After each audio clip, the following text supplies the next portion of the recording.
देख रहे हैं आज तक। मैं हूं आपके साथ चित्रा त्रिपाठी। इस वक्त की बड़ी खबर के साथ बुलेटिन की शुरुआत हम करने जा रहे हैं और यह खबर आ रही है मुंबई से। सुशांत सिंह राजपूत मामले में सीबीआई की तफ्तीश लगातार जारी है और एक बार फिर से सीबीआई की टीम सुशांत के बांद्रा स्थित घर पर पहुंची है। सुशांत सिंह राजपूत के घर पर पहुंची हुई है सीबीआई की टीम। सिद्धार्थ पिठानी, नीरज सिंह और दीपेश को साथ लेकर गई है। लगातार दूसरे दिन सुशांत के घर पर पहुंची है सीबीआई की टीम। मुनीश पांडे हमारे संवाददाता की रिपोर्ट। एक बार फिर से देखिए सीबीआई की दूसरी टीम यहाँ पर पहुंची हुई है सुशांत के घर पर। यहाँ पर आप देख सकते हैं फोरेंसिक एक बार फिर से क्राइम सीन को रिक्रिएट करने की कोशिश यहाँ पर सीबीआई करेगी।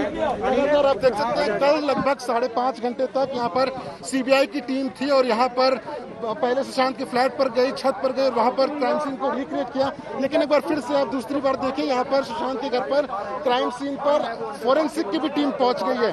इसके अलावा जो तीनों इस मामले में मुख्य गवाह हैं, सिद्धार्थ पिठानी, दीपेश और नीरज, इनको लेकर सीबीआई की टीम यहाँ पर पहुंची। इसका मतलब जांच जो वहां पर वो सबूत खोजेंगे, उसके अलावा एक बार फिर से रिक्रिएट किया जाएगा क्राइम सीन को। तो कहीं ना कहीं एक बार फिर से ऐसा लग रहा है कि कल जो रिक्रिएशन हुआ था उसमें शायद सीबीआई को ऐसा लगता है कि और बहुत कुछ करने की जरूरत है। और आप देख सकते हैं अभी गाड़ी से ये जो सफेद कपड़ों में आपको जो शख्स दिखाई दे रहे हैं वो दरअसल फोरेंसिक एक्सपर्ट्स हैं। और फोरेंसिक एक्सपर्ट्स यहाँ पर पहुंचने का मतलब होता है कि न सिर्फ वो बारीकियों से सबूतों को ढूंढेंगे, बल्कि यहाँ पर एक और टीम आ रही है, आपको दिखाना चाहेंगे हम तस्वीरें। जो सीबीआई की टीम है, एक और टीम यहाँ पर पहुंची हुई है। फिर से इसमें भी आप देखें कि फोरेंसिक की टीम यहाँ पर है। इसमें कोशिश कुल मिलाकर यही है सीबीआई की कि जो क्राइम सीन रिक्रिएट करना है वो पूरी तरीके से अच्छे तरीके से हो, ताकि उसके बाद में कोई कमी न रह पाए, क्योंकि उसी से जांच की दिशा तय होनी है। और यही वजह है कि सीबीआई के अधिकारी, फोरेंसिक के अधिकारी एक बार फिर से यहाँ पर पहुंचे हुए हैं। सीबीआई यहाँ पर पहुंची सुशांत के फ्लैट पर क्राइम सीन को रिक्रिएट करने के लिए। कैमरामैन प्रशांत भट्ट के साथ मुनीश पांडे, मुंबई आज तक। नीरज और सिद्धार्थ घटना वाले दिन सुशांत के घर पर ही मौजूद थे। एक एक करके आपको बता दें कि लगातार उनके बयानों में कहा यह जा रहा है कि आपस में कॉन्ट्राडिक्शन, यानी कि एक समान बयान उनके नहीं है। अब तक जितनी भी पूछताछ हुई है, इस वजह से बार बार पूछताछ करके ये जानना चाहती है कि आखिर सच्चाई क्या है। सीधे रुख कर लेते हैं मुंबई का। बांद्रा वाले उसी घर के ठीक बाहर से इस वक्त हमारे साथ जुड़ चुके हैं शम्स ताहिर खान, जो लगातार इस बड़ी खबर पर अपनी नजर बनाए हुए हैं। शम्स, दोबारा सीबीआई की टीम का पहुंचना इन तीनों के साथ दोबारा क्या दर्शाता है ये? देखिए चित्रा, लगभग 23.5 घंटे के बाद सीबीआई की टीम उन्हीं 3 चश्मदीदों को लेकर दोबारा यहां पर पहुंची है। और ये अनयूजुअल नहीं है, क्योंकि कल लगभग 5.5 घंटे उन्होंने किया था। फोरेंसिक की टीम यहां पर आई थी, सारी चीजें रिक्रिएट करनी थी।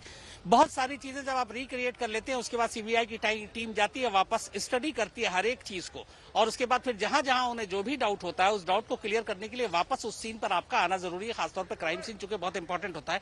ये मैं अपने कैमरामैन संजय को बताऊंगा, जो मेरे ठीक पीछे आप देखेंगी इसी कमरे में इस वक्त, कल भी वहां पे हलचल थी, आज भी इस वक्त हलचल है। और सीबीआई की टीम उन तीनों चश्मदीदों के साथ, फॉरेंसिक एक्सपर्ट्स के साथ, कल जो कुछ किया उसमें क्या क्या ऐसी चीजें हैं जिनको लेके उन्हें डाउट है। क्या वो फांसी के फंदे को लेकर है, क्या वो हाइट को लेकर है, या 13 और 14 जून को सुशांत की कहां मौजूदगी थी उसको लेकर है, फिंगरप्रिंट्स और बाकी कुछ चीजें ऐसी उठाई गई उसको लेकर है, तीनों के जो बयान है वो बयान को लेकर है। तो उन सारी चीजों को क्रॉस चेक करना बहुत जरूरी होता है। और ये चीजें सिर्फ जो क्राइम सीन है आप वहीं से कर सकते हैं। इस वक्त ओझा भी हमारे साथ मौजूद है चित्रा, और दोबारा ये पहुंची है। और ये पहले से मालूम था कि एक बार और इनको लेकर ये टीम आएगी, क्योंकि बहुत सारे डाउट क्लियर करने हैं। अब इसके आगे देखिए, इसको दोबारा ये लेकर पहुंची है, इसके पीछे एक वजह ये भी है क्योंकि बयानों में विरोधाभास है। जिस तरह से मुंबई पुलिस को इन तीनों ने बयान दिया था, खास तौर पर तो सिद्धार्थ पिठानी, वो मौका वारदात पे मौजूद भी था और वो परिवार के निशाने पर है। परिवार लगातार सिद्धार्थ पिठानी पर आरोप लगा रहा है। नीरज से कल परसों भी पूछताछ हुई, कल भी पूछताछ हुई, नहीं 2 बार पूछताछ हो चुकी है। उसके बाद सिद्धार्थ पिठानी से, दीपेश सावंत से, जो रिया का ज्यादा करीबी था, और मीडिया से लगातार। मुझे एक चीज थोड़ी सी हैरान कर रही है, उसकी वजह मुझे भी समझ में नहीं आ रही कि 4 चश्मदीद थे, दीपेश, नीरज और सिद्धार्थ पिठानी, एक केशव, केशव अभी तक सीन से गायब है। केशव अभी तक सीन से गायब है, लेकिन आपको जैसा मैंने पहले बताया कि नीरज से लगातार पूछताछ हो रही है और back to back Mumbai police से कांटेक्ट करने से पहले नीरज से पूछताछ हुई, यानी सीबीआई को कुछ लीड मिली है और कुछ शंका हुई है या सॉफ्ट टारगेट लगा है, तभी नीरज को पूछताछ की गई। उसके बाद फिर सिद्धार्थ पिठानी और फिर दीपेश सावंत जो मीडिया से लगातार बचता रहा, अभी तक कहीं इंटरव्यू नहीं दिया, उससे पूछताछ हुई है। आज भी जब उससे पूछताछ हुई है डीआरडीओ ऑफिस सीबीआई का जो जहां पर वहां पूछताछ हुई है, उसके बाद यहां पर टीम लाई है। और इंपॉर्टेंट बात है कि आज फॉरेंसिक की टीम भी यहां पर है, यानी जैसा आपने कहा कि फिर से क्राइम सीन को रिक्रिएट करना है, समझना है पूरे प्रोसेस को, और खासकर उस दिन सुशांत कैसे उस फंदे से लटका, ये समझने की सीबीआई सबसे ज्यादा। यहाँ पे चित्रा एक खास चीज होती है, अक्सर जो इस तरह के क्राइम सीन होते हैं और जिसमें बहुत लंबा अरसा आपका गुजर गया, लगभग 2 महीने 1 हफ्ते का वक्त है, उसके बाद दोबारा आए हैं, तो आप जो सारी चीजें करते हैं, सबसे इंपॉर्टेंट क्राइम सीन है, क्योंकि एस्टेब्लिश यहीं से होना है। इस घर से ये राज निकलना है कि सुशांत की वो खुदकुशी है या कत्ल है, तो इसके लिए दोबारा वो जितने भी डाउट्स है वो क्लियर करने के लिए आएंगे। लेकिन एक चीज ये है कि उससे जो पूछताछ हुई है, कहा गया है और उसने इस बात की जानकारी सीबीआई को दी है कि सुशांत के डोप यानी कि ड्रग्स की सिगरेट लेने का उसकी ओर से दावा किया गया है और इस बारे में भी उसने जानकारी दी है सीबीआई की टीम को। इस बारे में कुछ और विस्तार से अगर आप बता पाए, क्योंकि नीरज से लगातार कई घंटों तक पूछताछ की गई है और आज एक बार फिर से उसको लेकर सीबीआई की टीम पहुंची हुई है सुशांत के घर पर। देखिए चित्रा, जो मुंबई पुलिस को नीरज ने पहला अपना बयान दिया था, यहाँ पे ये बहुत क्लियर करने की जरूरत है। जब नीरज चूंकि 4 चश्मदीद में था तो उसने मुंबई पुलिस को बयान दिया था, उस बयान की कॉपी आज तक के पास भी है और उस बयान के पहले पन्ने में नीरज ने जब सिलसिलेवार बताया कि ये 13 और 14 को क्या कुछ हुआ है, तो उसमें एक जगह उसने ये जिक्र किया है कि जो ड्रग्स हैं उसके 3 सिगरेट, उसका सामान किसी और ने लाया और वो सिगरेट बनाया जो सैमुअल है उसने, और उसके बाद उसको एक ट्रे में रखा गया। बट इसके आगे में थोड़ा सा बाकी चीजें आती है कि उसके बाद ड्रग्स का या सिगरेट का इस्तेमाल किसने किया, इस ये बयान में नहीं है, क्योंकि उनका ये कहना था कि हमने, नीरज का कहना कि हमने नहीं देखा। लेकिन बाद में जब वो गया तो वो ट्रे जहां पे उसने सिगरेट रखी थी वहां पे वो तीनों सिगरेट नहीं थी, वो सिगरेट गायब थी। ये उसका बयान है 14 जून की सुबह को लेकर की जो चीजें हुई और 13 जून की बात है। तो ये जो मुंबई पुलिस को बयान दिया है उस बयान में दर्ज है।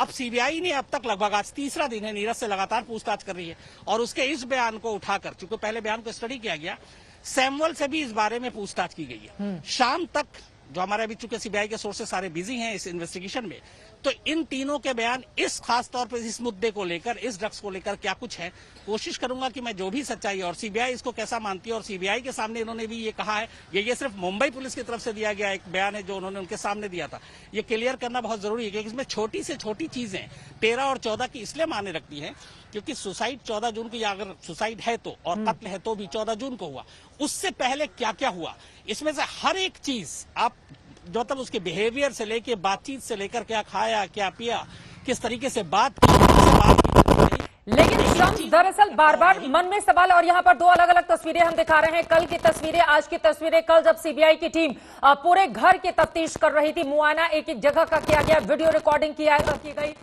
डमी के जरिए भी वहां पर पूरे सीन को रिक्रिएट किया गया। और आज की तस्वीरें जब नीरज डीआरडीओ दफ्तर गया था उस समय की भी तस्वीरें दिखा रहे हैं। और फिर इन तीनों को, नीरज, सिद्धार्थ को, इन सभी को लेकर एक बार सीबीआई की टीम पहुंची हुई सुशांत के घर पर।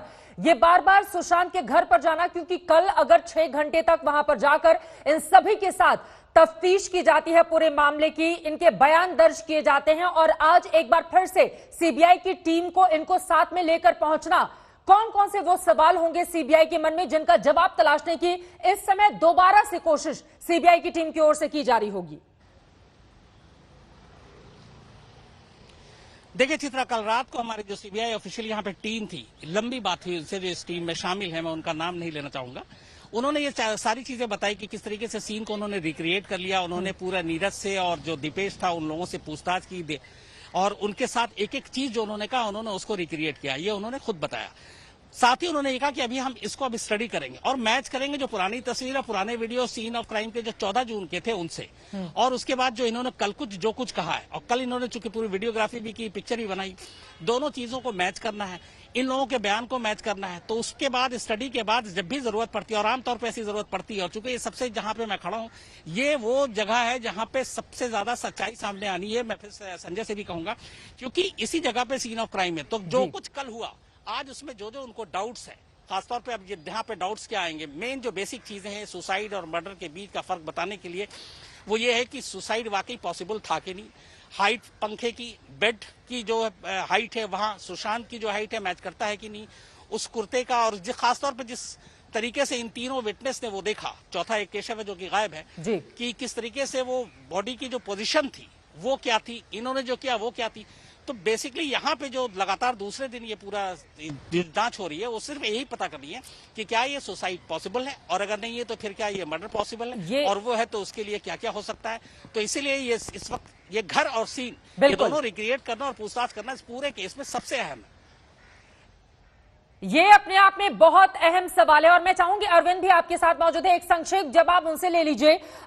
कहा जा रहा है कि दरअसल सिद्धार्थ पिठानी और नीरज के बयानों में काफी ज्यादा फर्क है और इस वजह से भी ये पूरा का पूरा केस उलझ रहा है। तो किस तरह का फर्क अब तक की जांच पड़ताल में इन दोनों के ही बयान में, जबकि ये दोनों उस वक्त सुशांत के घर में ही मौजूद थे जब सुशांत के शव की बरामदगी होती है उनके रूम से, तो किस तरह से बयानों में फर्क देखा गया जिसके बाद ये मामला और ज्यादा उलझ गया है और सीबीआई के सामने और बड़ी चुनौती पैदा हो गई है। शम्स, नीरज, दीपेश, सिद्धार्थ तीनों ने बयान दिया, मीडिया को भी बहुत सारे बयान दिए, पूरी कहानी 14 जुलाई की सुनाई है सब कुछ, लेकिन जो मुंबई पुलिस को बयान दिया और जो सीबीआई को बयान दिया, ये कल से ही खबर आ रही है जो हम लोग बात कर रहे हैं कि कुछ कुछ ऐसे पॉइंट्स हैं जहां पे तीनों के बयान नहीं मिल रहे हैं। जब बयान नहीं मिल रहे हैं तो एक शक पैदा करता है कि आखिर बयान क्यों नहीं मिले, क्या पहले का बयान झूठा था या जो अब बयान दिया जा रहा है वो झूठा है। ये कितना इम्पोर्टेंट है इस पूरी जांच में? ये बहुत ज्यादा इम्पोर्टेंट इसलिए है क्योंकि जो क्राइम सीन है उसको पूरा कोलैबोरेट करना है। बड़ी चीज ये है कि जिस तरह से सवाल उठा रहा है और हम शुरू से ही सवाल उठाए, खासकर जो फांसी से बॉडी लटकी हुई थी, और सबसे बड़ा सवाल ये कि जो आखिरी जो पहला फोटोग्राफ है फंदे से लटका हुआ वो कहीं नहीं आया है, न मुंबई पुलिस के पास है न कहीं मीडिया में आया है, बेड पे डेड बॉडी पड़ी हुई। तो सबसे बड़ी चीज यही है कि उस क्राइम सीन को रिक्रिएट करना है, सिद्धार्थ पिठानी से जानना है कि जब आप अंदर दाखिल हुए तो क्या परिस्थितियां थी। जो नीरज ने बयान दिया, जो सिद्धार्थ पिठानी ने बयान दिया और दीपेश सावंत ने बयान दिया, मुंबई पुलिस को बयान दिया था, लेकिन जब सीबीआई ने पहले दिन नीरज से अकेले में इसलिए जानबूझकर पूछताछ की है, पहले दिन दूसरे दिन नीरज से पूछताछ की है, जब सब कुछ जान लिया है उसके बाद फिर सिद्धार्थ पिठानी का नंबर आता है और जब उससे पूछताछ करती है। तो ये एजेंसीज का एक, आप भी जानते होंगे कि एक रणनीति होती है, लेकिन आज जब तीनों को आमने सामने बैठाकर सुबह से ही 3 घंटे तक पूछताछ की है, उसके बाद फिर तैयारी के साथ फॉरेंसिक की टीम के साथ यहाँ पर आई है, फिर से क्राइम सीन को रिक्रिएट करने की कोशिश करी है। और कल जो आज तक के कैमरे पर महिला ने खुलासा किया था कि रात को 10:30 बजे लाइट बंद हो गई थी, सिर्फ किचन की लाइट जल रही थी, तो उस बयान को भी अब सीबीआई अपने दिमाग में रखी हुई है, आज फिर यहाँ पर पहुंची हुई है और ये पूछ भी रही है कि आखिर 10:30 बजे लाइट बंद हो गई थी, क्या वजह थी। एक चीज हो जाए, ये जो दीपेश, आप बाकी जो चारों कैरेक्टर हैं, चारों चश्मदीद हैं, ये चारों एक दूसरे को बहुत जमाने से नहीं जानते हैं, कोई 6 महीने पुराना है, कोई 1 साल, कोई 1.5 साल। यहाँ पे सवाल अहम ये है कि अगर ये मान लीजिए 1 मिनट को की कत्ल है तो उस वक्त घर में सिर्फ ये 4 लोग थे, तो इन चारों की मौजूदगी में कोई कत्ल आके करके चला जाए ये मुमकिन नहीं है, ठीक है। और इसीलिए इन चारों के जो बयान हैं और जो बार बार अभी 3 आ रहे हैं, हालांकि केशव अभी तक नहीं है, सबसे अहम इसलिए कि अगर सीबीआई इन तीनों के बयान से संतुष्ट हो जाती है तो फिर बहुत बड़ा मैसेज निकलता है यहाँ से कि ये तीनों जो भी कह रहे हैं सच कह रहे हैं, तो फिर केस किसी और रूट में जाएगा। तो इसलिए ये चारों अहम है, इसलिए बिल्कुल चारों अहम है और इन चारों के अलावा कोई दूसरा शख्स जान नहीं रहा। सीसीटीवी कैमरा लगा है, अगर सीबीआई ने, जाहिर सी बात है मुंबई पुलिस ने सीबीआई को दिया और सीबीआई ने उसको एग्जामिन भी किया होगा बहुत, और जैसा आपने बोला अगर कोई बाहर से हत्या करने आता तो ये बहुत सारे ऐसे सवाल हैं जिनका जवाब मिलना बाकी है। शम्स, आपके पास मैं फौरन लौटूंगी क्योंकि इस वक्त हमारे साथ जाने माने एक्सपर्ट जुड़ चुके हैं जिनके साथ बहुत सारे ऐसे सवाल हैं जिनका जवाब तलाशने की हम कोशिश करेंगे। क्या सुशांत केस में बहुत कुछ है जो छिपाया जा रहा है, क्या पोस्टमार्टम रिपोर्ट में सब कुछ साफ नहीं है, इसी पर बातचीत करने के लिए 3 बेहद खास मेहमान इस वक्त हमारे साथ जुड़ चुके हैं जिनको टीवी स्क्रीन पर आप देख रहे हैं। डॉक्टर BN फनिंदर हमारे साथ फॉरेंसिक एक्सपर्ट इस वक्त लाइव मौजूद है, बहुत स्वागत है साहब आपका। मानस मिश्रा जी भी हमारे साथ जुड़ चुके हैं, फॉरेंसिक एक्सपर्ट, और साथ ही doctor VC Mishra ji forensic expert हैं, आप एसोसिएट प्रोफेसर हैं forensic science Amity university Noida के, आप दोनों का भी बहुत स्वागत है। डॉक्टर VC मिश्रा, शुरुआत आपसे करते हुए, चूंकि तस्वीरें भी लगातार इस वक्त मुंबई से हमारे सामने आ रही हैं, ये सीबीआई की टीम का फॉरेंसिक एक्सपर्ट के साथ दोबारा सुशांत सिंह राजपूत के घर में जाना, ये क्या बता रहा है? क्या एक दिन 6 घंटों की जो जांच पड़ताल कल हमने दोपहर 2:30 बजे से लेकर देर रात तक देखी थी, क्या उसमें सफलता नहीं मिल पाई, इस वजह से दोबारा जाना पड़ा है वहां पर? ये क्या इसके मायने और मतलब निकाले जाएं सर? इसके मायने ये निकाले जाना चाहिए कि कल जो सीबीआई की टीम ने जो भी वहां पर किया, उनको संतोषजनक वो चीज नहीं मिली जो कोरोबोरेट करती हुई हो। तो वो शायद इस चीज को दोबारा कंफर्म करने के लिए कि एक बार फिर से ट्राई किया जाए, दोबारा इसको रिपीट किया जाए, जिससे कि हमारा कोई कॉन्ट्रडिक्शन अगर आ रहा है तो दोबारा करने से शायद वो कॉन्ट्रडिक्शन में सुधार हो जाए, या कोई और चीज रह गई हो वो भी पूरी की जाए। तो ये उनका कोई एम हो सकता है। ये महत्वपूर्ण बातें आपने बताई हैं। ठीक है, अब मैं दूसरे में डॉक्टर बीएन आपके पास में सीधे आते हुए, जब सीबीआई की टीम जो चश्मदीद हैं उनको बार बार लेकर उस जगह पर पहुंचती है, उनसे पूछताछ करती है, क्योंकि इस वक्त भी नीरज जो कि स्टाफ था सुशांत का, जो सिद्धार्थ पिठानी दोस्त हैं, उनको लेकर साथ में पहुंची हुई है, तो 6 घंटे की पूछताछ, इसके अलावा अलग से भी लगातार कई दौर की पूछताछ हुई। अब एक बार फिर से सीबीआई की टीम इनको लेकर घर के भीतर पहुंची है। इनसे वो कौन से सवाल होंगे जिनका बार बार जवाब तलाशने की कोशिश की जा रही है और संतुष्ट नहीं है सीबीआई, इसी वजह से बार बार इनसे सवाल जवाब किए जा रहे हैं?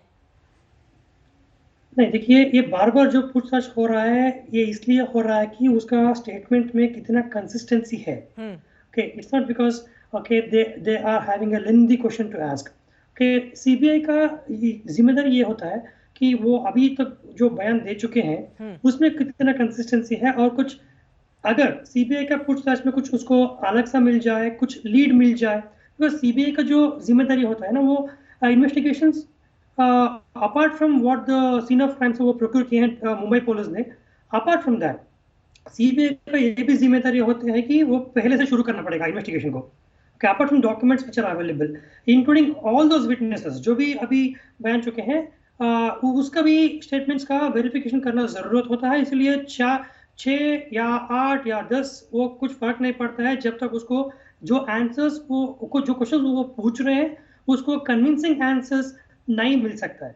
पोस्टमार्टम रिपोर्ट में किसी भी तरह का पेच था और इसी सवाल को सुलझाने की हमारी कोशिश, लेकिन आपको बता दें सुशांत केस में आज भी मुंबई के डीआरडीओ दफ्तर में एक एक करके गवाह से पूछताछ का दौर लगातार जारी रहा। बड़ी बात यह कि मर्डर मिस्ट्री के वक्त एक ही कमरे में किरदारों के बयानों में फर्क साफ साफ दिखाई दे रहा है। यही वजह है कि सिद्धार्थ पिठानी, नीरज सिंह और दीपेश सावंत को अब एक साथ बिठाकर पूछताछ की जा रही है। आज रिया को भी समन करने की खबर सामने आई है।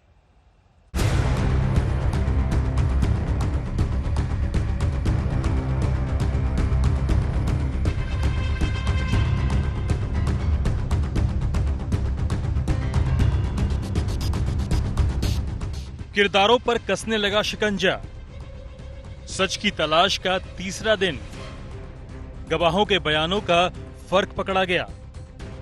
क्या सुशांत केस में साजिश का एंगल है? सुशांत केस के तमाम किरदारों से देश की प्रीमियर जांच एजेंसी सच निकलवाने की पूरी कोशिश कर रही है। एक एक बयान को, एक एक दावे को सच की कसौटी पर परखा जा रहा है। बड़ी बात यह है कि सुशांत के कुक नीरज सिंह और उसके दोस्त सिद्धार्थ पिठानी के बयानों में सिर्फ 48 घंटे के भीतर कुछ विरोधाभास पकड़ में आ गए हैं। इसके साथ तीसरा किरदार दीपेश सावंत है। यही तिकड़ी है जो उस वक्त सुशांत के फ्लैट में मौजूद थी। इनके बयानों में रत्ती भर फर्क नहीं आना चाहिए था, लेकिन जब ये अलग अलग बात बताने लगे तो अब सीबीआई इन तीनों को एक साथ बैठाकर पूछताछ करेगी। नीरज सिंह और सिद्धार्थ से कल भी पूछताछ हुई थी और आज फिर इन दोनों से पूछताछ हो रही है। सीबीआई सिद्धार्थ पिठानी से भी तीखे सवाल कर रही है। मसलन वो सुशांत और रिया के संपर्क में कैसे आया और 8 जून को क्या हुआ जब रिया ने सिद्धार्थ का घर छोड़ा था। असल में रिया के 8 जून को सिद्धार्थ का घर छोड़ने से मौत मिस्ट्री का करीबी ताल्लुक है। सुशांत के कमरे का ताला तोड़ने वाले मोहम्मद रफी से भी आज पूछताछ होगी। आज तक पर पहले ही रफी काफी अहम खुलासे कर चुका है कि कैसे सुशांत के घर में मौजूद लोग पूरी तरह रिलैक्स्ड थे। सीबीआई को कल के क्राइम रिक्रिएशन से भी सुराग मिलने की उम्मीद है। आज इसको तफसील से एनालाइज किया जा रहा है। सीबीआई उन पुलिस वालों से भी पूछताछ करेगी जो सबसे पहले सुशांत के घर पहुंचे थे। अब सबकी निगाहें इस बात पर है कि आखिर इस केस में सबसे अहम किरदार रिया से कब पूछताछ होगी। खबर तो ये है कि आज ही रिया को तलब किया जा सकता है। इस बीच डीआरडीओ गेस्ट हाउस पर सुरक्षा कड़ी कर दी गई है, जहां पर इस सबसे चर्चित मौत मिस्ट्री की जांच चल रही है। ब्यूरो रिपोर्ट, आज तक।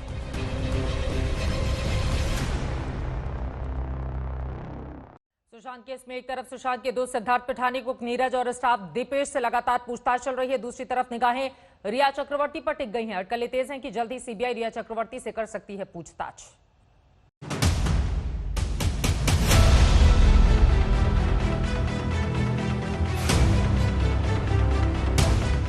सुशांत के स्टाफ नीरज से सीबीआई की पूछताछ।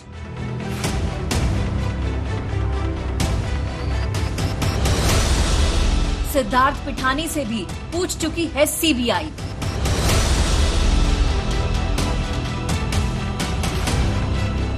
दीपेश सावंत से भी पूछताछ।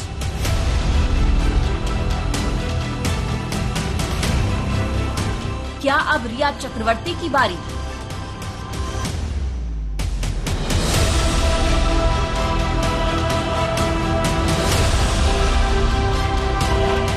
रिया चक्रवर्ती सुशांत सिंह राजपूत की गर्लफ्रेंड और उनके संदिग्ध मौत केस की नामजद आरोपी।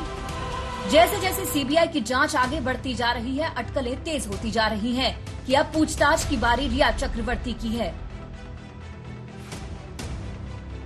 सुशांत की संदिग्ध मौत को लेकर रिया पर उंगली तब उठी जब पिछले महीने सुशांत के पिता ने पटना में एफआईआर दर्ज कर रिया पर कई सारे संगीन इल्जाम लगा डाले।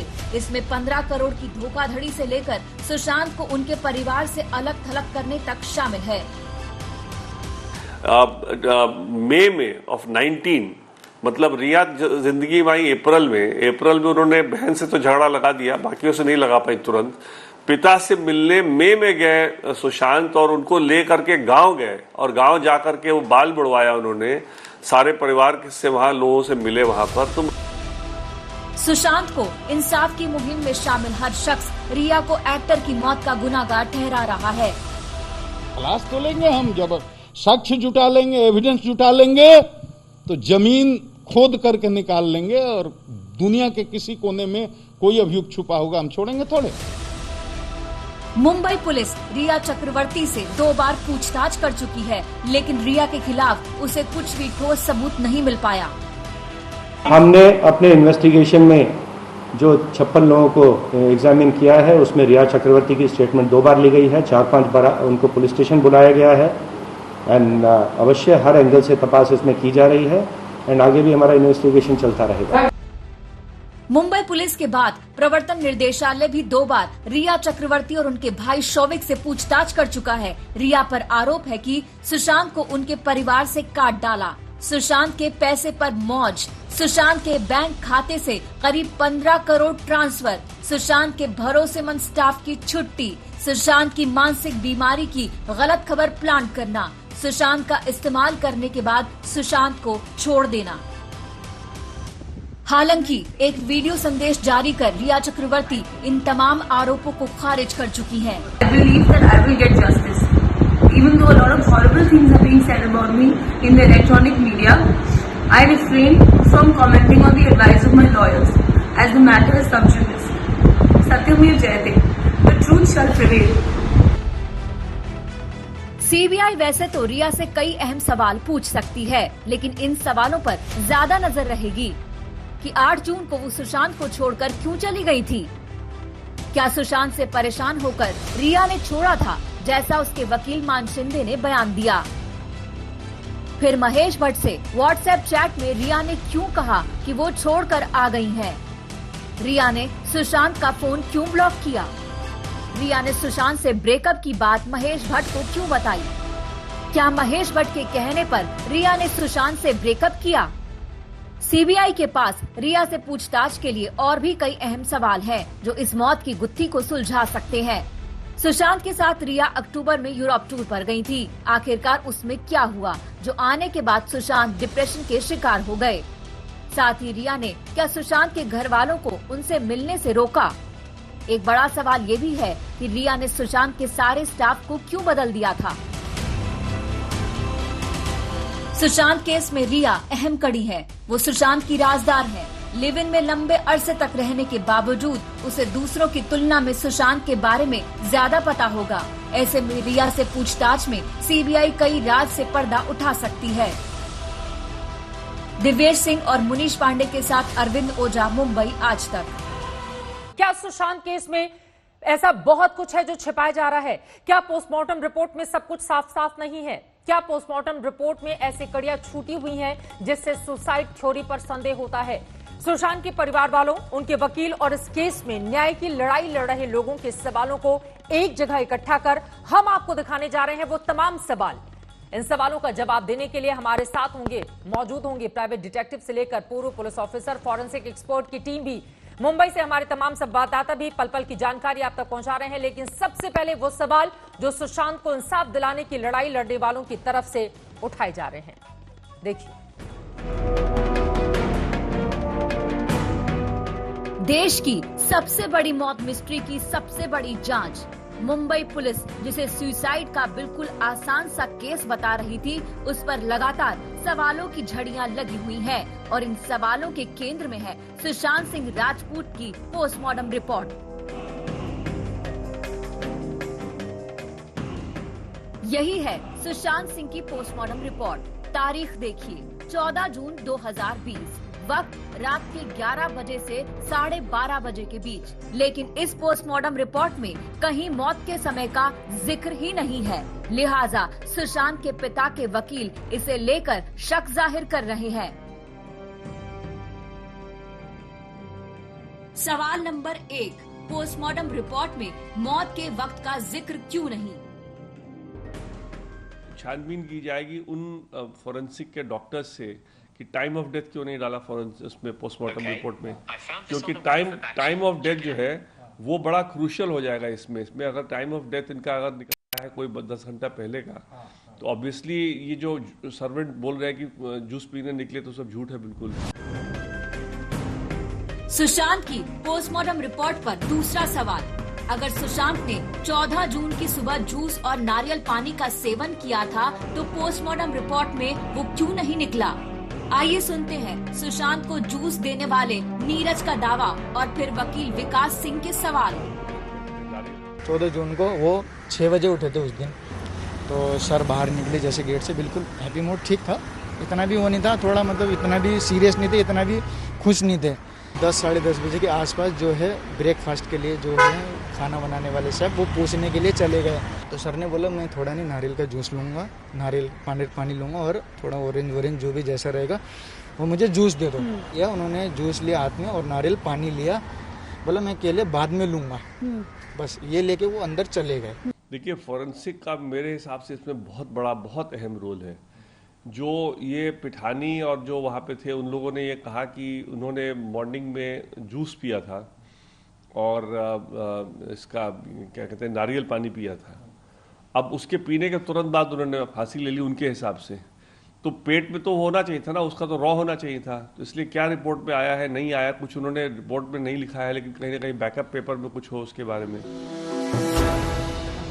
पोस्टमार्टम रिपोर्ट पर तीसरा सवाल, जल्दबाजी में उसी रोज क्यों किया गया पोस्टमार्टम, जबकि दिशा सालियान के पोस्टमार्टम में 2 दिन लग गए थे। कोरोना प्रोटोकॉल की वजह से कोरोना रिपोर्ट आने के बाद ही पोस्टमार्टम करने का प्रावधान है। सुशांत की पोस्टमार्टम रिपोर्ट पर चौथा सवाल, अमूमन शाम ढलने के बाद पोस्टमार्टम नहीं किया जाता, ऐसे में इस हड़बड़ी के पीछे वजह क्या थी? ये सवाल उठाया है फिल्म अभिनेता शेखर सुमन ने। एक तरफ आप कहते हैं कि दिशा सालियान जब वो गई उसकी भी कई थियरीज हैं, वो मरी या उन्होंने आत्महत्या की। कोविड की वजह से 2 दिन के बाद उनका पोस्टमार्टम, 2 दिन के बाद उनका पोस्टमार्टम होता है। तो फिर सुशांत के पोस्टमार्टम में इतनी क्या जल्दी थी कि आपने शाम में ही कर डाला? सुशांत केस में 5वां सवाल, सुसाइड थ्योरी से मेल नहीं खाती पोस्टमार्टम रिपोर्ट। सुशांत के गले पर बने निशान और कपड़े में अंतर है। अगर पंखे में उसने फांसी लगा लिया, तुमने किसके परमिशन से बॉडी उतार दिया? ये सबसे महत्वपूर्ण सवाल है। वीडियो नहीं बना, इसका कौन सा प्रूफ है कि उसने फांसी लगाया? मैं तो कह रहा हूं गला दाब के मार दिया गया, बेल्ट से फीता लगा के मार दिया गया। तमाम चीजें जांच का विषय है। अगर आप कह रहे हैं कि सारा फुटेज लाए, सारा वीडियो बनाए, तो पंखे पे लटका हुआ है, इसका वीडियो कहां है, इसका फोटो कहां है? और हरा कपड़ा वो कौन सा कपड़ा है? जिस कपड़े से रुमाल टाइप का कपड़ा है, जिस कपड़े से हाथ मुंह पोंछा जा सकता है, उससे आप कह रहे हैं कि फांसी लग जाएगा? किसी केस की गुत्थी सुलझाने में पोस्टमार्टम रिपोर्ट का अहम योगदान होता है, लेकिन इन 5 सवालों से साफ है कि पोस्टमार्टम रिपोर्ट खुद सवालों में है। आज तक ब्यूरो। तो सुशांत से जुड़ी हुई पल पल की खबर आप तक हम पहुंचा ही रहे हैं, लेकिन सबसे बड़ा सवाल उनके पोस्टमार्टम रिपोर्ट को लेकर, इसी वजह से एम्स की टीम अब इस पूरे मामले की भी तफ्तीश करेगी, सीबीआई को मदद करेगी ताकि तह तक सीबीआई इस पूरे केस में पहुंच सके। हमारे साथ मुंबई से शम्स ताहिर खान, अरविंद हमारे साथ लगातार अरविंद ओझा बने हुए हैं जो हर एक जानकारी आप तक पहुंचा रहे हैं। मानस मिश्रा जी, डॉक्टर वीसी मिश्रा और साथ ही हमारे साथ forensic expert doctor B R Phanindar जी हमारे साथ जुड़े हुए हैं। अब सीधे डॉक्टर मानस मिश्रा आपका रुख करते हुए, पूरे मामले की तफ्तीश जारी है, लेकिन जिस रिपोर्ट का हमने जिक्र किया है उसमें पोस्टमार्टम को लेकर बहुत सारे पेच हैं, लेकिन सबसे बड़ी बात इस पोस्टमार्टम रिपोर्ट में आपको क्या नजर आई जिसमें बहुत सारी खामियां हैं और उसको नजरअंदाज करके डॉक्टर्स ने और मुंबई पुलिस की टीम ने बहुत बड़ी गलती की? देखिए, सबसे पहले तो मैं ये बताना चाहूंगा कि किसी भी पोस्टमार्टम रिपोर्ट में सबसे अहम चीज होती है time of death. Time of death जो होती है वो बेसिकली ये बताती है कि जो आदमी मरा है उसकी डेथ का कॉज क्या हो सकता है। क्या उसको मार के लटकाया गया है कि उसको फांसी की वजह से उसकी, मतलब ये आंख बंद करके आप कह सकते हैं कि ये तो क्यों नहीं है। पहली बात तो सबसे बड़ा सवाल इस बात का है। दूसरा सबसे अहम चीज है कि जो वहां पे जब डेड बॉडी की एक भी फोटो नहीं है।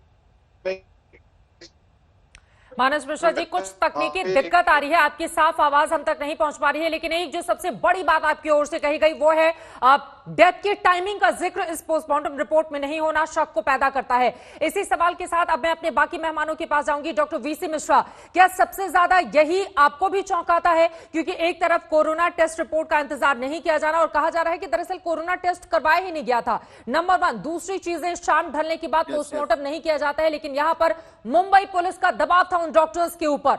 क्या ये तमाम बातें बहुत ज्यादा हैरान करती हैं और इसी वजह से मामला इतना ज्यादा पेचीदा हो चला है? डॉक्टर मिश्रा। हाँ जी, बिल्कुल आपने सही कहा।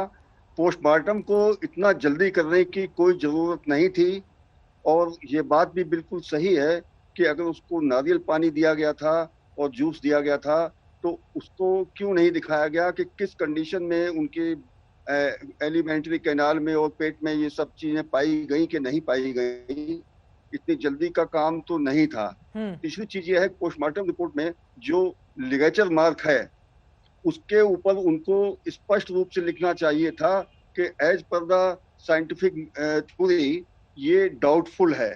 ये लिगेचर मार्क उस तरीके का नहीं है जो हैंगिंग के दौरान पाए जाते हैं 90% 95% केसेस में।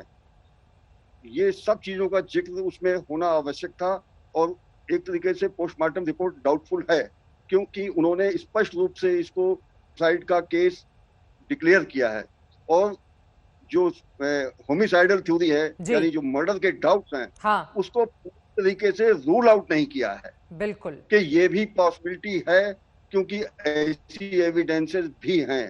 तो उन्होंने उस चीज को थोड़ा ध्यान देना चाहिए था कि रूल आउट करना बहुत जरूरी था। बिल्कुल, ये महत्वपूर्ण बातें आपने कही और लगातार वो तमाम सवाल भी टीवी स्क्रीन पर हम दिखा रहे हैं जिनके जरिए दरअसल ये मामला पूरी तरह से पेचीदा हो चला है और परिवार वालों ने जो बातें देश के सामने रखी है कहीं ना कहीं वो बलवती होती है और मुंबई पुलिस को बार बार सवालों के घेरे में लाकर खड़ा कर देती है। डॉक्टर फनिंदर, अब आग से मेरा अगला सवाल है, ये लिगेचर मार्क मैं चाहूंगी कि आम बोलचाल की भाषा में अगर हमारे दर्शकों को बता पाए आखिर ये क्या है जिसको लेकर इतने सारे क्वेश्चन सुशांत मामले में किए जा रहे हैं? पहली चीज ये है, जो लिगेचर मार्क आया हुआ है that is said to be from a cloth. ठीक है, सो क्वेश्चन अभी ये उठता है कि वो जितना उसका हाइट था और जितना लंबा वो कपड़ा यूज किया था वो हैंग करने के लिए, is it adequate for hanging? That's a very big question. Well, ligature mark ये होता है कि see when the person is committing a suicide by hanging, okay, उसका जो struggle होता है, okay, so in that struggle there will be certain blood, clot which is going to happen in the neck part of it. So that will cause the mark over the neck. Right. So ये जो mark है, so it also can be analyzed with the knot of the cloth what they used it. अगर यही कपड़े से जो suicide किया हुआ है, उसका जो नॉट होता है और उसका जो कपड़े का जो टेक्सचर होता है, कि क्या उसका कुछ लिगेचर मार्क पर कुछ कैरेक्टरिस्टिक्स दिख रहा है कि नहीं? अगर वो रोप यूज किया है उसका भी कैरेक्टरिस्टिक्स अलग हो सकता है. So ligature mark is one of the basic characteristic of suicide analysis to be done, and especially in hanging cases this is the first thing to be analyzed. ये महत्वपूर्ण बातें आपने कही हैं और इसी के साथ ही परिवार वाले बार बार जो सवाल खड़े कर रहे हैं वो भी हम दिखा रहे हैं. लेकिन जब मार्क की बात आई है, कपड़े को लेकर भी कहा जा रहा है कि जिस तरह के निशान होने चाहिए वैसा नहीं पाया गया है और इसी वजह से बार बार परिवार की ओर से कहा जा रहा है कि दरअसल सुशांत का सुसाइड का ये मामला नहीं है बल्कि साजिशन उसकी हत्या की गई है. सीधे रुक करेंगे. शम्स ताहिर खान हमारे साथ मौके से ही मौजूद हैं. आपको बता दें सीबीआई की एक बहुत बड़ी टीम फिर से दोबारा पहुंची है सुशांत के घर पर, उनके तमाम उन चश्मदीदों के साथ जो सुशांत के साथ उस वक्त मौजूद थे जब उनके शव की बरामदगी हुई थी. कुछ और बड़ी खबर निकलकर सामने आ रही है शम्स, और इसके साथ ही एक और सवाल आपसे. मुंबई पुलिस और साथ ही डॉक्टर से भी पूछताछ की गई है सीबीआई की टीम की ओर से जिन्होंने पोस्टमार्टम किया था. वहां से किस तरह की जानकारी मिली है और शायद डॉक्टर्स ने सीबीआई को यह जानकारी दी है कि दरअसल मुंबई पुलिस का दबाव था कि पूरे मामले में जल्द से जल्द पोस्टमार्टम करवा के इसकी रिपोर्ट सौंपी जाए. शम्स. चित्रा, यहाँ पे दो चीजें हैं. पहली तो आपको ये जानकारी दूं कि सीबीआई और फॉरेंसिक की टीम अभी भी उन तीनों आई विटनेस के साथ जो 14 जून को यहाँ मौजूद थे अंदर है और अभी भी वो तमाम अपनी जो जांच है वो आगे बढ़ा रहे हैं. लेकिन दो अहम आपको जानकारी देता हूँ. एक, ये जो डेट को लेकर आ रहा है, सीबीआई जो ऑफिशियल से मेरी बात हुई उनका ये कहना है कि एक पोस्टमार्टम रिपोर्ट पे डेट या टाइम नहीं है डेथ का जी.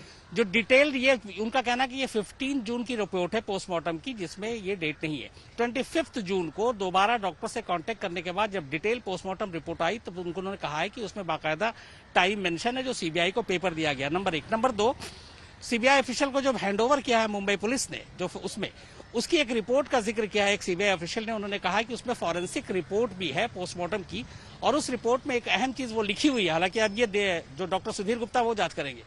जो लिगेचर मार्क है और जहां पे फंदे की बात हो रही है, तो जो कुर्ता है ग्रीन कलर का उसका और जो गले पे मार्क है उन दोनों का, जब भी दो चीजें आपस में टकराती है एक दूसरे पे निशान छोड़ती हैं, तो जो गले पे मार्क है और जो उस कुर्ते पे जो आपने वीडियो में भी देखा टंगा हुआ है, उन दोनों के डीएनए मैच किए. मतलब ये है कि जो मुंबई पुलिस ने रिपोर्ट दी है डॉक्टरों के बिहाफ पे फॉरेंसिक की, उसमें ये है कि ये कुर्ता और मार्क ये दोनों मैच कर रहा है. और यही वो चीज है जिसके लिए दिल्ली के डॉक्टर सुधीर गुप्ता जो फॉरेंसिक हेड है, उनकी अगुवाई में 3 और डॉक्टरों की टीम इसको अभी पूरी स्टडी करेगी वेडनेसडे तक. और वीडियोग्राफी भी है पोस्टमार्टम की, वो भी देखेंगे. और थर्सडे को वो पूरी टीम यहाँ मुंबई पहुंचेगी. कूपर हॉस्पिटल के इन 5 डॉक्टरों से पूछताछ होगी. सीबीआई की टीम ऑलरेडी इन लोगों से सब सारी जानकारी ले रही है पोस्टमार्टम के बारे में भी. तीसरी और जो कोरोना टेस्ट को लेकर क्वेश्चन किए जा रहे हैं, आपने इतनी जल्दबाजी क्यों की? हाँ जी, मैं वही कह रहा हूँ. दो चीजें इसमें है कि आपने इतनी जल्दबाजी क्यों की, रात 11:30 बजे पोस्टमार्टम करने की जरूरत क्या थी? बिल्कुल. तो मुंबई पुलिस ने जो पूछताछ परसों हुई, जो बाकायदा त्रिमुखी उन लोगों ने जो जवाब दिया है वो ये जवाब दिया है कि हमें कोई जल्दबाजी नहीं थी, लेकिन जो सुशांत के परिवार की तरफ से खासतौर पर उन्होंने एक नाम लिया और वो है ओपी सिंह, जो सुशांत के बहनोई हैं, जो इस वक्त फरीदाबाद में पुलिस कमिश्नर हैं, कि उनकी तरफ से ये सिफारिश आई थी कि हमें बॉडी को शायद उस वक्त तक ये था कि पटना ले जाना है नेटिव प्लेस, तो इसलिए अगर आप लोग इसमें मदद करते हैं और जल्दी करें. और इसीलिए चूंकि ये बात 2 पुलिस अफसरों के बीच में थी, तो उनका कहना है कि हम लोगों ने अपनी तरफ से ये कोशिश की और यही वजह है कि पोस्टमार्टम को उसी दिन रात 11:30 बजे के आसपास कराना पड़ा. उनका ये कहना है कि हमने फॉरेंसिक रिपोर्ट, हमने बाकी सारी चीजें दे दी है सीबीआई को. सीबीआई को अब जो भी लगे, जहां भी लगे और जिस पुलिस मुंबई के पुलिस वालों से पूछताछ करनी है वो भी करें.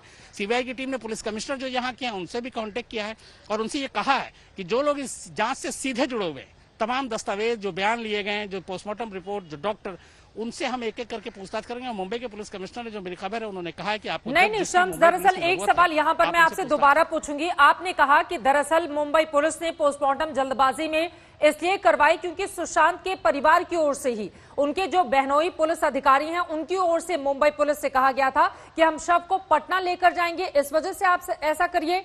क्या आप ये जानकारी दे रहे हैं? क्योंकि परिवार की जो वकील हैं विकास सिंह, वही बार बार इस पोस्टमार्टम रिपोर्ट पर सवाल खड़े कर रहे हैं और जल्दबाजी का आरोप लगा रहे हैं। मैं यहाँ पे चित्रा यहाँ पे दो चीजें। पहले एक ये खबर आई थी कि सुशांत की बहन ने बाकायदा एक रिक्वेस्ट लेटर लिखा था मुंबई पुलिस को, हालांकि वो बात गलत निकली, कोई ऐसा लेटर नहीं था। ये वर्बली बात हुई थी उनकी फैमिली और मुंबई पुलिस के बीच में कि पोस्टमार्टम अगर आप जल्दी करा दें, ये बात है। और ये सीबीआई ऑफिशियल ने भी कंफर्म किया कि मुंबई पुलिस ने कहा है, क्योंकि उनसे सीधा सवाल ये था कि रात 11:30 बजे करने की इतनी मारामारी, इतनी जल्दबाजी क्यों थी। तो उनका ये कहना था कि हमने चूंकि एक परिवार की तरफ से और खासतौर पर एक इसमें बीच में और पुलिस अफसर भी इन्वॉल्व है, आईपीएस है, तो उनकी गुजारिश थी, इसलिए हम लोगों ने तय किया कि ठीक है, इनकी मदद करनी चाहिए। ये ऑफिशियल स्टेटमेंट है मुंबई पुलिस का, सीबीआई को जो पूछताछ में उन्होंने बताया। तो लॉजिक उनकी ये है कि हमने जल्दबाजी नहीं की, बल्कि उनकी तरफ से आई थी। अब लेकिन दूसरी तरफ अगर आप देखें तो उनके परिवार के जो वकील हैं वो इन चीजों को लगातार इनकार कर रहे हैं। जहां तक कोरोना की बात है, कोरोना के टेस्ट करा ही नहीं गए थे और अभी तक मुंबई पुलिस से हम लोगों ने लगातार बार पूछा, उन्होंने इसका सीधा कभी भी जवाब नहीं दिया कि क्यों, जबकि ये मैंडेटरी है और जरूरी है करवाना, लेकिन उन्होंने क्यों नहीं कराया इसका उनके पास जवाब नहीं था।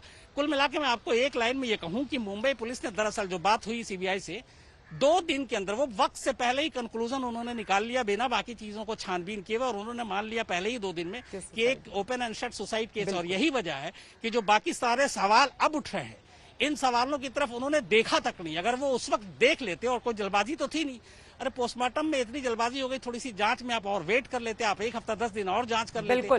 पहले ही 2 दिन में 48 घंटे में आपने नतीजा निकाल लिया कि ये सुसाइड है, और उसके बाद ये सारे सवाल अब उठ रहे हैं जो कि उठते नहीं अगर उस वक्त ही इन सवालों के जवाब तलाश लिए जाते। यही तो बात है कि मुंबई पुलिस ने आखिर इतनी बड़ी चूक कैसे कर दी, 2 दिन के भीतर ही अब फाइनल नतीजे पर कैसे पहुंच गए।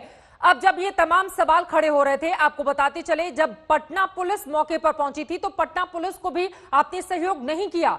मुंबई पुलिस इसी वजह से सवालों के घेरे में है कि आखिर उसकी ओर से बार बार इतनी जल्दबाजी पूरे मामले पर क्यों की गई, पटना पुलिस को सहयोग क्यों नहीं किया गया, क्या किसी तरह का राजनीतिक दबाव था। बहुत सारे ऐसे सवाल हैं जिनका जवाब मिलना अभी बाकी है।